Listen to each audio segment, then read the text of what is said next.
Bonjour, dans cette vidéo, nous allons découvrir la bibliothèque Bogus. Il s'agit d'une bibliothèque qui va nous permettre de générer des données fictives. Elle prend en charge une grande variété de types de données tels que les noms, les adresses, les numéros de téléphone, les dates et même les objets complexes.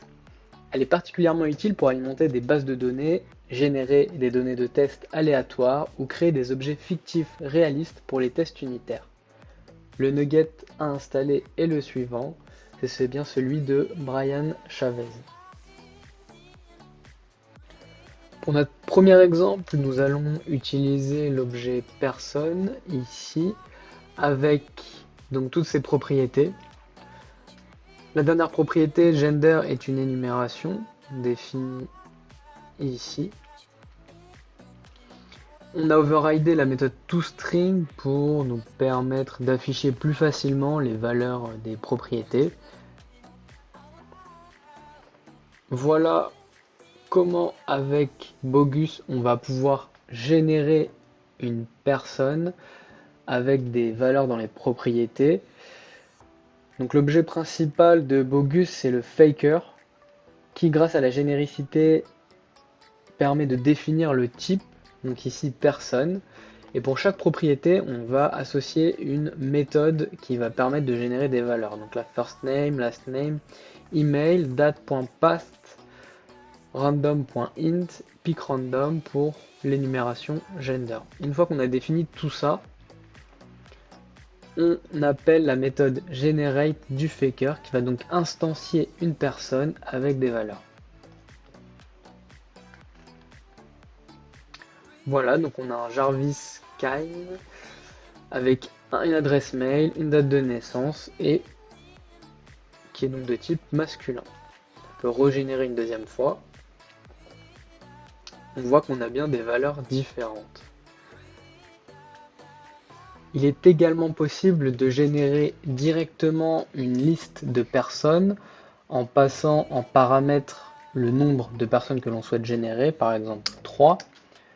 Et donc on obtient une liste de personnes.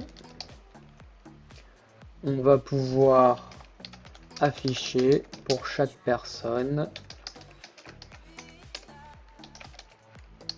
le contenu des valeurs.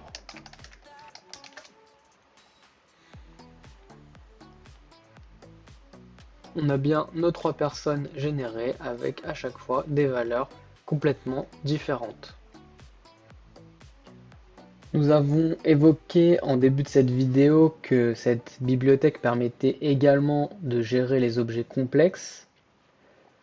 Ajoutons donc un objet supplémentaire, ici un account, qui a toutes ses propriétés. On a ici un décimal qui correspondra au montant du compte, ici un autre décimal qui correspondra à la limite d'utilisation.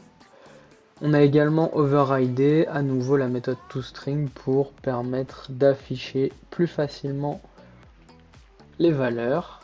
Donc ajoutons cet objet à notre personne.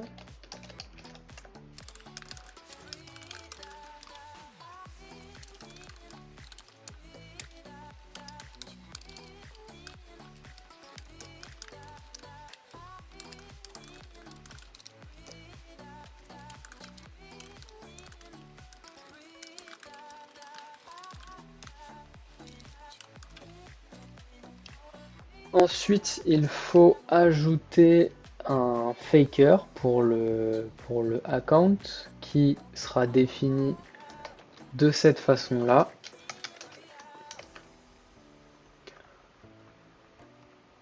Il faut ensuite indiquer qu'on utilise ce faker pour la propriété account de notre personne. On appelle ici la méthode generate mais de l'account faker. Voyons ce que l'on obtient.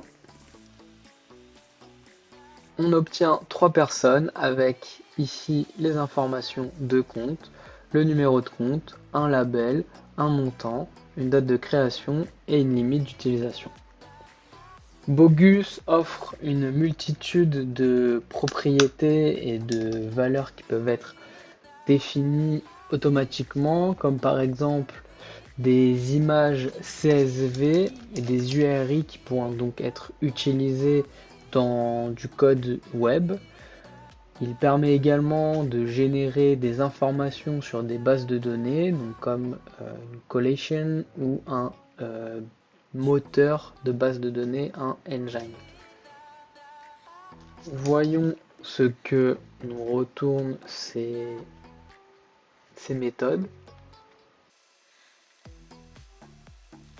Voilà, si on le réexécute à nouveau,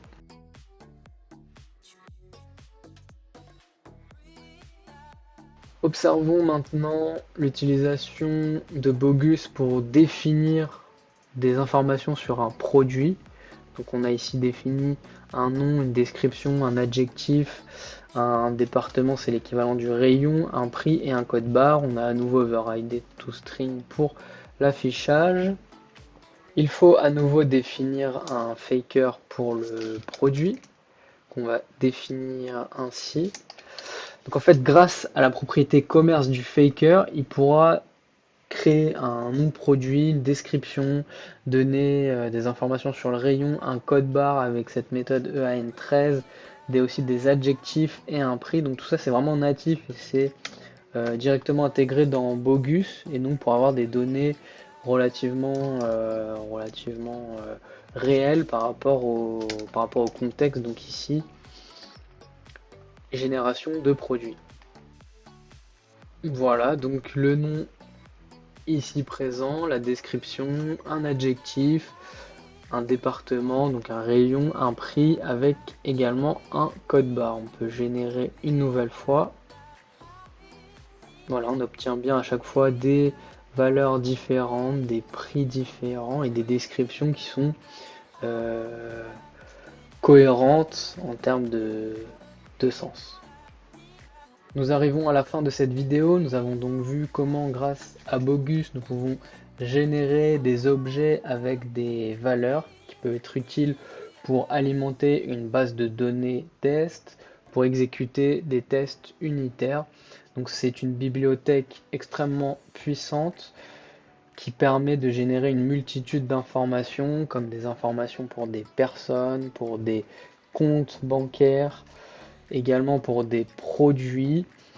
Bogus a des méthodes natives qui permettent de générer facilement des informations, mais il dispose aussi de méthodes plus avancées qui pourront s'adapter à votre contexte et à votre développement.